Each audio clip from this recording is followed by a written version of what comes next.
Good morning, Coach Slack here once again, continuing our readings on the Synaxarion, the lives of the saints of the Orthodox Church. On this, the 11th day of December, we commemorate our Venerable Father Daniel the Stylite. Our Holy Father Daniel enlightens the world by the brilliance of his virtues like a star, and as a living ladder he invites us to leave earthly things and to climb heavenward. He was born in the little village of Maratha near Samosata in response to the prayers of his mother, who had long been childless, after a radiant vision that signified the glory in store for her son. When he reached 5 years of age, his parents took him to the local monastery in order to consecrate him to the Lord like the prophet Samuel. Although not received into the monastery on account of his tender years, he was given his name on this occasion, for the abbot told him to fetch one of the books that lay before the sanctuary, and he picked up the book of the prophet Daniel. On attaining his 12th year, he heard his mother say, "My child, I have consecrated you to God." Without more ado, he made his own way to a not far distant monastery, where his earnest supplications overcame the reluctance of the abbot to admit him to the brotherhood. Such was his progress in the way of God, and so great his ardor in the contest of virtue, that after a while, in the presence of his overjoyed parents, he was tonsured and clothed in the angelic habit by the abbot, whose favorite disciple he was to become. One day, traveling with his abbot to a meeting of archimandrites called by the Archbishop of Antioch, Daniel found the opportunity to fulfill his dearest wish of visiting the illustrious Saint Simeon the Stylite, whose unusual ascesis was the admiration of some, but questionable to others. On arriving at the foot of the saint's pillar, all those who had doubted his holiness were dumbstruck when they saw the heroic warfare waged by the great elder for the sake of Christ, and he felt the loving kindness that he extended. Fear gripped all the archimandrites, and Daniel was the only one of the company who overcame it and climbed the ladder to take the blessing of the saint. "Take courage, Daniel. Be strong and patient," Saint Simeon told him, "for you will have to bear many hardships for God. But I trust in the God whom I serve that he will strengthen and accompany you on your way."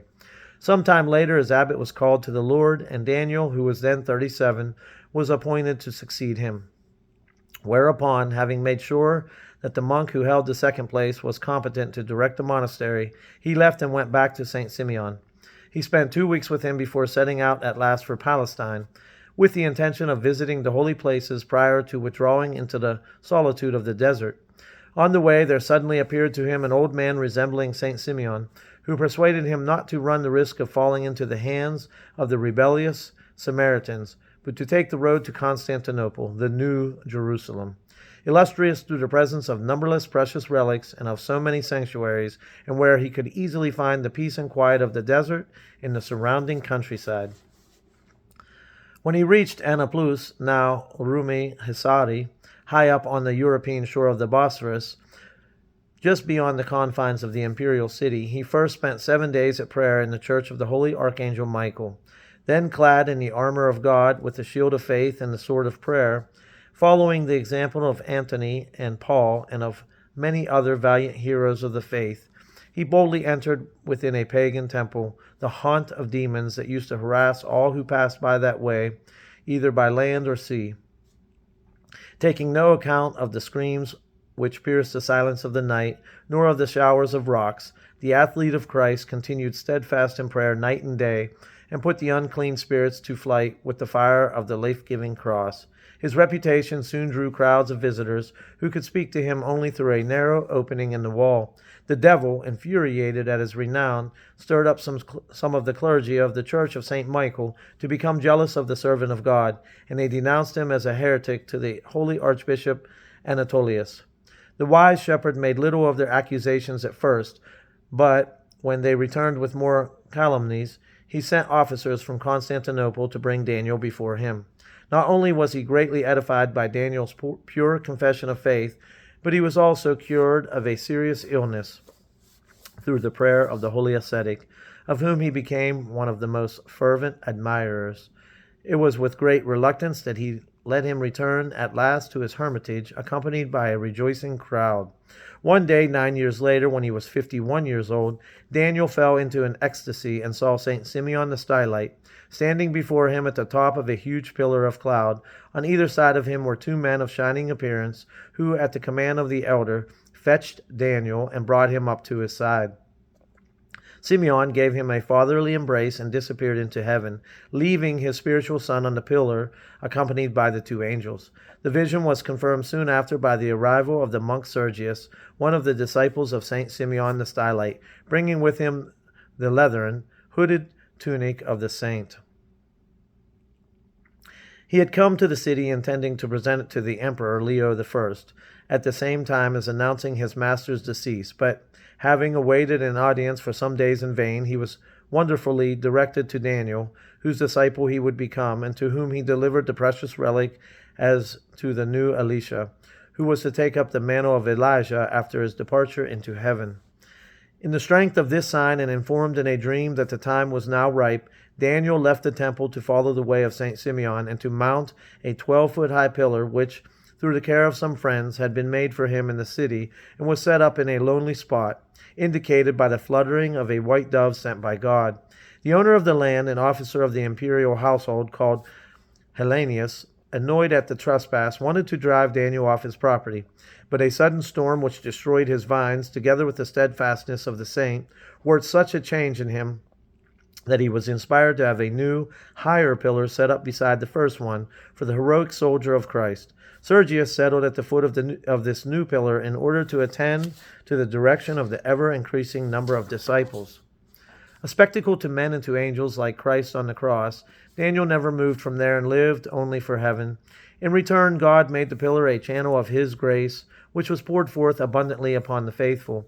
The miracles, signs, healings, words of salvation, and heavenly wisdom of the Stylite soon attracted crowds of visitors, among them the foremost personages of the day, including the consul Cyrus, whose two daughters were healed by the saint, also the Empress Evdokia on her return from Africa, and the Emperor Leo himself.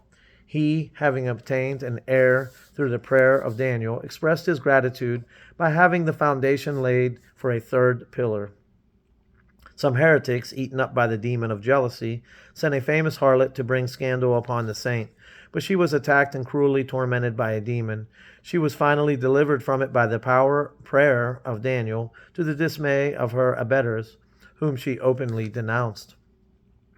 In view of the high renown of the man of God, the pious emperor urged the holy Archbishop Gennadius to ordain him priest. But when the archbishop and his clergy arrived at the pillar, Daniel, who realized what their plan was, would not allow Gennadius to climb up to him. The archbishop therefore pronounced the prayer of ordination from a distance, calling upon Christ to lay his hand invisibly upon his disciple from above, while the crowd shouted, "He is worthy." In the end, Daniel gave way and ordered the ladder to be set in place so that the archbishop could climb up to him. Having embraced, they both received the Holy Communion, the one from the other, between heaven and earth. Not long after Daniel had taken his station on the third pillar, the city was ravaged for a week by a terrible fire, which the saint had foretold, although the emperor and court had ignored his prediction. A stream of folks was then to be seen, headed by the emperor and empress, coming to ask his forgiveness and to beg him to intercede for the distressed people of God. Some time later, a violent storm arose, and the pillar, which had not been well secured, rocked to and fro in the wind and driving rain. The disciples of the elder trembled for his life, but he uttered not a word and persevered in prayer. In the following year, his leathern tunic was torn off by the wind one winter's night, and the snow congealed over his body as a thick layer of ice. It was late into the next day before the wind abated, and his disciples were able to set up the ladder and thaw him out with hot water. They were amazed to learn that, as he froze on the pillar, the saint had been carried away in a spirit to a place of refreshment, where he conversed with St. Simeon the Stylite. Following this incident, the pious emperor insisted on a small shelter being put up above the pillar to protect Daniel from the worst of the weather. So greatly did the emperor admire the holy Stylite's way of life that he had a palace built nearby at Annapolis, and brought all his royal guests and ambassadors out to visit the saint. He came with Gubasius, king of the Lazi, and submitting their political differences to Daniel's mediation, they agreed on a treaty that satisfied them both. Gubasius corresponded with the saint for the rest of his life, and whenever people from Lazica visited the city, they always wanted to go out to see the holy Stylite. There were many other occasions on which the man of God put his prophetic spirit, his wisdom, and the power of his prayer at the service of justice and righteousness. The Emperor Zeno was driven from the throne in 475 by Basilicus. The usurper took up the defense of the Monophysites and made no secret of his hostility towards the decisions of the Holy Council of Chalcedon and towards the pious Archbishop Acacius, who, surrounded by the monks of the city, took refuge in the church of St. Sophia.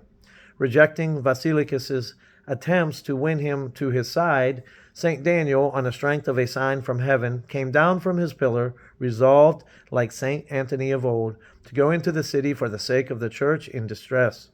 The vast crowd which had assembled at St. Sophia's to hear Daniel proclaim the Orthodox faith left the great church with him in their midst and made for the palace of the Hebdomon, where the usurper had gone for refuge.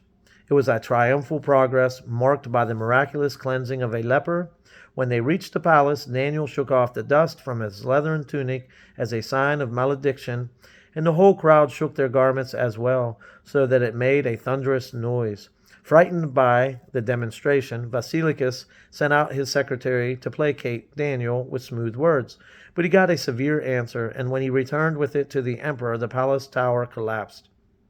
Next day, the emperor returned to the city in great fear and prostrated himself at the feet of the saint in the great church. He made a solemn profession of orthodoxy and was reconciled with Acacius in the presence of all the people. Daniel wrought many miracles on the way back to his pillar, where he predicted the approaching death of Basilicus and the restoration of Zeno, who held the saint in high regard, as did his successor Anastasius. The saint's pillar became one of the most venerated places of pilgrimage within the reach of Constantinople, and people from all over the world made their way there. The emperor prevailed with Daniel to allow a great hospice for the reception of these pilgrims to be built beside the church which rested the relics of Saint Simeon the Stylite that had been brought from Antioch. Like an earthly angel with heart and eyes ever turned towards God, the holy man lived a stranger to vainglory and pride. His countless miracles were to him the opportunity of advancing in humility, for never did he ascribe them to any virtue of his own, but he would send those who came to him to venerate the relics of St. Simeon, or to anoint themselves with the oil of the lamps which were burning near his tomb. Daniel showed the same wonderful humility even in his death. He fell sick, and a sumptuous tomb was prepared for him by the Emperor Anastasius.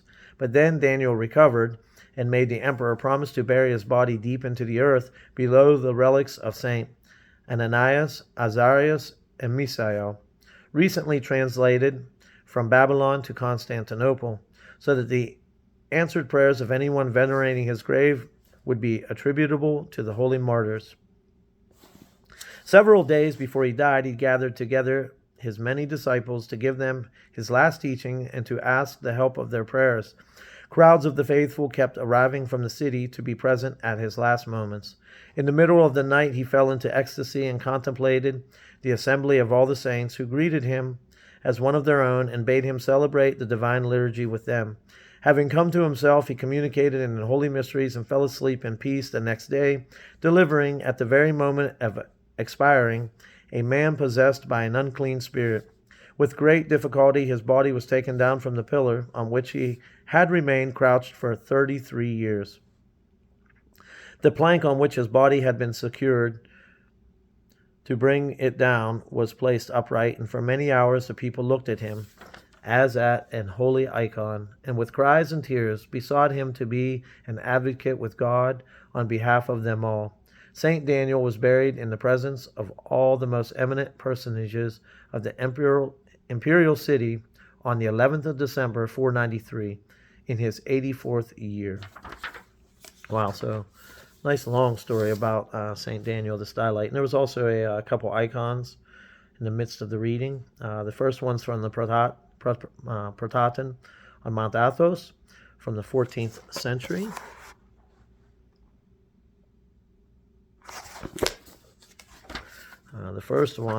The next one is from the monastery Esphigmenou, also on Mount Athos, from the 11th century.